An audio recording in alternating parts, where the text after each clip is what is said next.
Welcome to Land Academy. This is the Cash Flow from Land show, where we show you how to buy unwanted vacant land and sell it for more on the internet. I'm Steve Butala. I'm Jill DeWit. We are your hosts. With over 15,000 completed transactions, we are the experts in this niche land flipping business. We hold a drawing to win a free property every month. Enter to win by reviewing this show on iTunes and downloading our free ebook at landacademy.com. All right, let's get this show started. S. Jack Butala here for Land Academy. Welcome to our Cash Flow from Land show. We show you how to buy property for half of what it's worth and resell it the very next day. Great information and instruction from Jack, that's me. And inspiration from Jill, that's me. Here's some funny stuff that happened to us recently. I hope I get my car back. You know what I'm talking about? I do. Oh, you gotta tell I us. think I just donated a You car live a crazy life. to my best friend's family, to my best friend. Yeah, so now that we're, kind of unofficially living in two locations, it didn't make sense to bring cars back and forth. So I left a car and a bike, and now I realize I might not see that car again.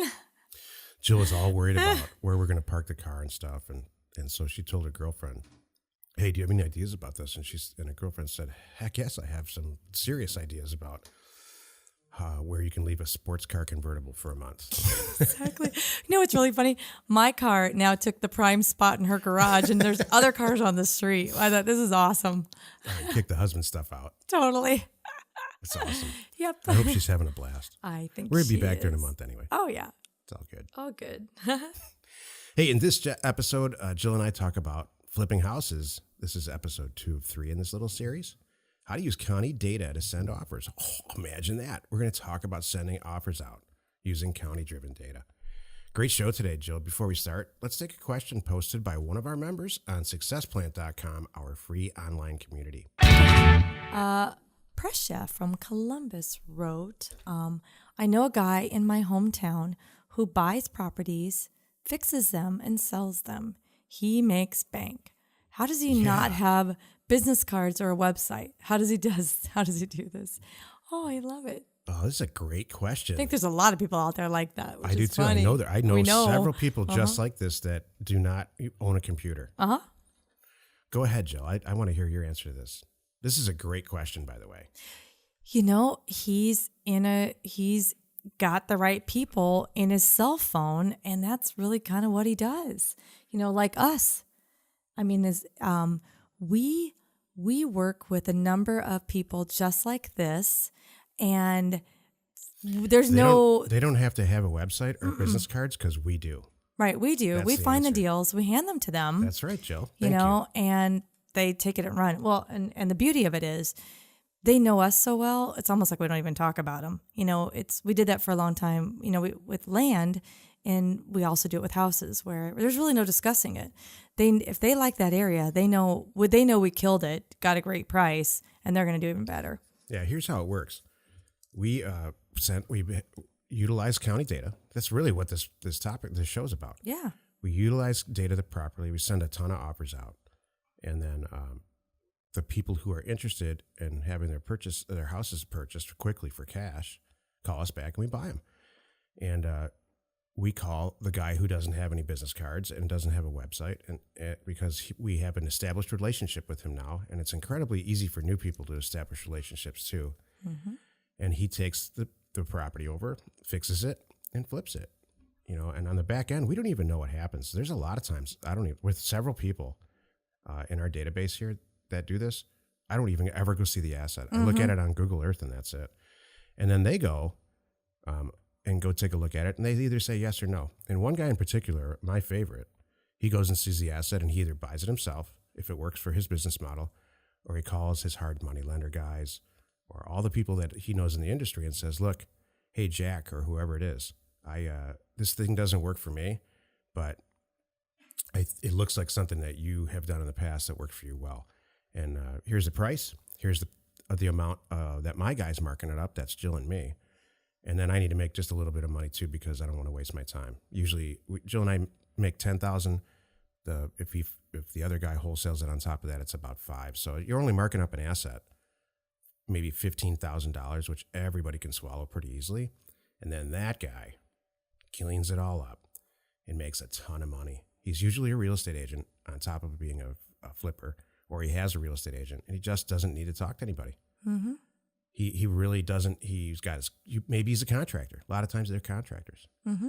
Well, you know what? It comes back to the same saying that you say all the time.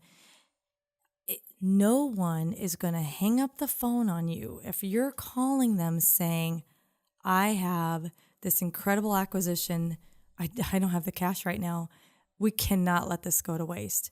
Every single person is going to go, oh, okay. If you're the newest of new real estate investors, an REI person, brand new, and you post that in Craigslist, I have a bunch of acquisitions in area X.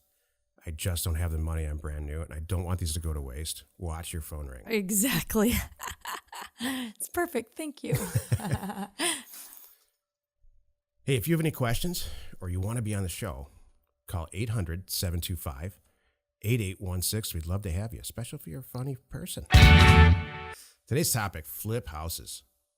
Episode 2 of 3, how to use county data to send offers.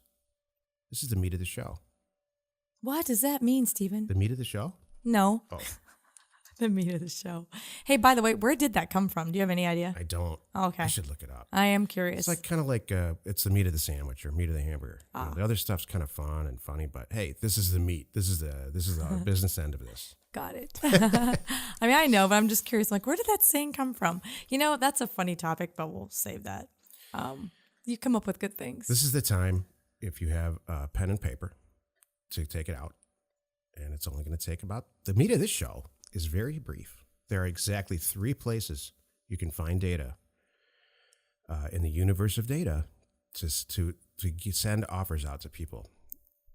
Place number 1, the county assessor. You can walk over there, call them up. You can send a note on the internet to the assessor themselves and say, and because by law, they have to provide their tax roll. Their tax roll is the universe of everyone who owns property. And they send property taxes once, maybe twice a year, depending on where you live, maybe more. So they maintain that pretty vigilantly. And that's how they send letters out every cycle to get their property taxes paid, to bring their revenue in. So they maintain a great database, and they almost all of them provide it to you either free or for maybe, let's say, $50 or $100, just to cover their cost of managing the database. That's place number 1. Place number 2, you can go find a list on the internet. Sometimes it costs 30 cents. Sometimes it costs $30,000, but it's still just a list. Option number 1, the assessor, that's database. Option 2, it's just a list. Option 3 is from us, data2doorstep.com.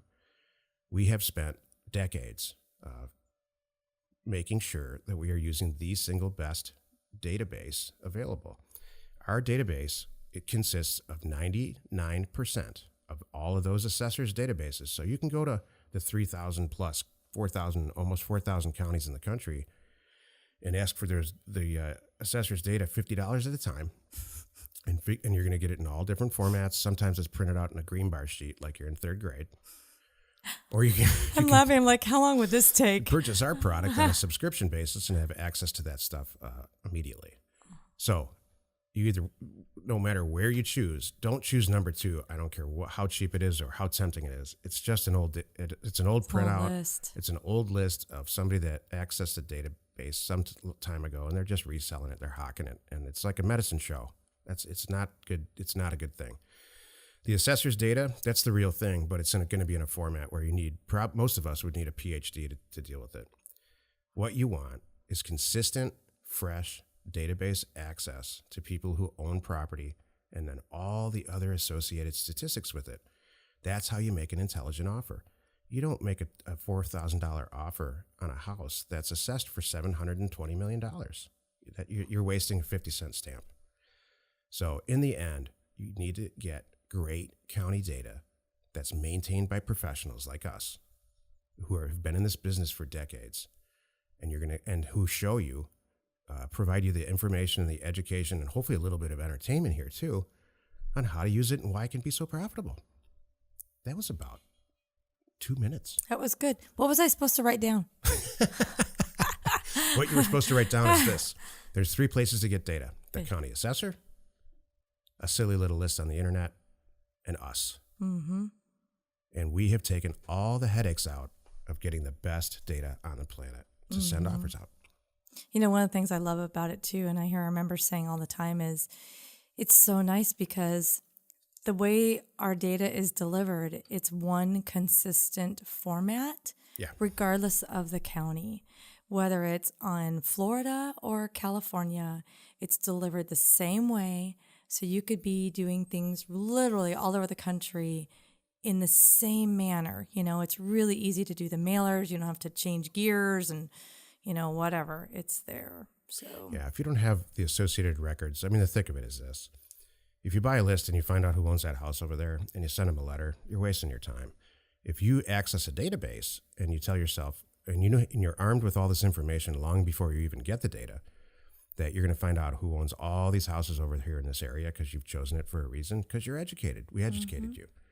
And you say, all right, there's 1,000 people that own houses in this area. Half of those people have mortgages. I don't want to call them. I don't want to send them an offer. I only want the other half. And then some of those, the assessed values are just too high. Maybe somebody, that tells me that maybe somebody already fixed and flipped it. We want the low assessed value, no mortgage, sleepy little property that everybody forgot about. And you want to send them offers. Those are the properties that no one knows about. Mm-hmm. Exactly. This is the if-then segment of the show. If you do X, then Y will happen. If you use bad data, but do everything else correctly, you're probably not going to complete a deal. Uh-oh. Does that sound like your father? You do. You're like, you know, I got to tell you, Stephen, you're like, and I know why, because this is important, and I appreciate this, and this is very near and dear to your heart, and you just said it perfectly right there. You know, you have to do all the steps, but if you don't have this core foundation of, like you just said, the right data and it's current, you're wasting your time. I'm going to give you exactly 2 examples. Example number 1, Jill and I have a pro-level phone call every Thursday at 4 o'clock, I think. 4 o'clock our time. And so there's the people that are involved in that call are doing it, making money. They're the cream of our crop members. They have our data package. They have all of our education. And they're there because they're making money and they want to make money and they can continue to make money and learn and grow. And one of the members, one of the members had a problem. I think it was, I don't remember exactly what. They didn't get the response that they thought they would get. So after talking with the whole group and asking several questions like somebody's father would, we finally got to the bottom of it, that this person, for whatever reason, used a data service. Yes. They used this. They did not sit down in front of the computer themselves, make the tiny little decisions that go in, that they didn't follow the education that we provide. Right. The step-by-step, no stone unturned education, do this, right inside the computer with you. They either got lazy or they were uninterested or didn't feel like they had the skills, and they quote-unquote hired a data service, and it didn't work and it out. didn't work. Well, you know what I come up with too? What's crazy about it is it took a half hour of questioning before they just confessed. Right. What I think is funny in the bitter end is sometimes I've heard people saying this, you know, I went down that path because I thought I was saving money, and they said, oh my gosh, the month that I spent trying to figure this out and analyzing it, I wasted so much more time and money. I'm like, I know. If you move from county to county with data and you do one county and you figure it all out, the next county that you go to, you're going to have to start over because the format's all different, and it's you're going to become a data expert. And I'm not sure that's what you want. You want to be a deal expert. Yeah. The second example is Jill and I gave an REI talk recently, and same situation. Somebody stood up at the back when we were done with the talk and said, "Look, the show's over. We can't buy cheap houses anymore," which cracks me up. That really cracks me up. Yeah. Right, so then I start the line of questioning. Well, what do you mean? Well, all the properties that we used to send letters to, the back tax property and the foreclosure property, those have all dried up. It's too competitive. And I said, well, are you? And this, after a half hour later of asking questions, the guy finally confessed and said, and I kept saying, are you sending letters to people with no mortgages and no signs of any duress or distress at all. No, we're not. I said, okay. Jill and I own a house in Scottsdale that's a perfect renovation candidate with no mortgage. We've lived there for years and years. I've never received a letter, not once in my life, from somebody like us. It's interesting. Yep. You're right. I love it. So if you use bad data but do every other point correctly, you're probably not going to complete a deal. If you have a question or you want to be on the show, call 800-725-8816. Jill, do you have some inspiration for us today? I have another question. Who is the most dependable person you know? Oh, geez. This is, you know what? We added this segment to this show when? How long ago? I don't know. Probably a few weeks ago. Mm-hmm. I just love this. And I love this how we end this too. Thank you. It's not all brainy data and all that. It's just fun and interesting. It's perfect for you too. You do need to be inspired here. And there's a lot that goes into this. You need to keep moving forward. Yeah. So who is the most, I know who mine is. What was the question? Well, I just changed my answer. Jeez. Oh my gosh. I was going to say you, but you didn't even remember my question 2 seconds later. Who do you rely on? No. Oh, what's the question? No. Who is the most, well, you could say that, sure, yeah. Who's the most dependable person you know? Hands down, it's you. For me. Thank you. I was going to say that. That's what I was going to say. It's you. I think the bigger question is, do you have somebody in your life that you can really depend on? You know, I'm not saying run out there and make a mistake in a relationship, but I'm just saying, is there somebody around? Maybe it's a parent, maybe it's an uncle, maybe it's a spouse, maybe it's a kid. Mm-hmm. I'd love that. I mean, our kids are too young, but maybe it's somebody that you don't know personally, or you know them a little bit, but you don't know them that close. But boy, you know they show up when they say they're going to show up. You know, they're a dependable man. You know, maybe it's your boss. I don't know. That's not even like we don't have to sit around and even talk about it. Just the answer and the question are all the same. Mm-hmm. Like I think the statement is this: I don't care who you are or what's going on. You need somebody in your life you can depend on. Mm-hmm. That's what I hear out of that. Exactly. Thank you. Join us in another episode where Jack and Jill discuss how to use information, that's me, and inspiration, that's me, to get just about anything you want. We use it every day to buy property for half of what it's worth and sell it immediately. Get there first. Great show, Jill. Thank you.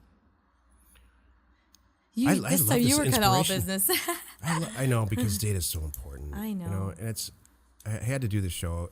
I didn't have to, but I wanted to, because people, I get it. When you're new at trying something new, you want to save money. Mm-hmm. So, and it's just easy to go out and get cheap data. And it's hard. It's hard to use. Hey, what about, I'm just thinking about cheap data. It's always like, I'm thinking about like a Match.com or some dating sites. Is there like a data cheating to meet? No, I'm serious. I'm kind of curious. Cheating to meet? Well, okay, I'm sorry. Whoa. That's what you said. Not what I'm talking about. You know, I'm just thinking about, we use data for this purposes. What can you use data for personal purposes? Like, I don't know. Like to check an FBI record? Oh, yeah, you could do that. If you're, you know what, I guess that's the answer right there. If you're using data to find the right people, to hit everyone in your town that meets X and Y criteria and doesn't have a background, you know, maybe that's the wrong approach. I don't know. I mean, when is data not useful? I mean, I clearly slanted toward these answers, but more data is always better, right? I think that you could use data for a ton of things that we don't use it for. You know what? Let's be honest. It doesn't matter what you're doing. Yeah. You need to know those answers. I don't care if you are the most spiritual, inspirational person. You still are going to use data to find out who are your clients, who buys your books. There you go, Joe. Who likes your message. You need that data too. Mm-hmm. It's not like it's for your customers, for accountants, and it's for Wall Street people. That's how I think it gets misused. The word data itself, half the world just shuts down when you say that one word. But dating's a good way to say it, you know. Well, wouldn't you rather have all the information on the 10 guys that you're considering going out with? Wouldn't that be great? You're probably right. Let's be honest. I would like to know who's been married 6 times, Yep. who has kids all over the country. I would like to know those answers because I'm going to weed them out. What's their grade point average? All that. I mean, the just more data on that, the better. maybe I need to know what they like and they don't like, because if they really like something that I don't like, it's not going to work. So data causes me to ask myself questions, and that's how we came up with this almost airtight acquisition program for all types of property. And we didn't happen because I dated the right person first. I'm making the data analogy as we go here. Right. It happened because I did it wrong. I did it wrong, and then I found the right thing. Right. So like if you line 10 people up that you think about you want to date, and then you have these 20 lines of data on them. Let's say one of them's hair color, one of them's whether or not they have any hair at all.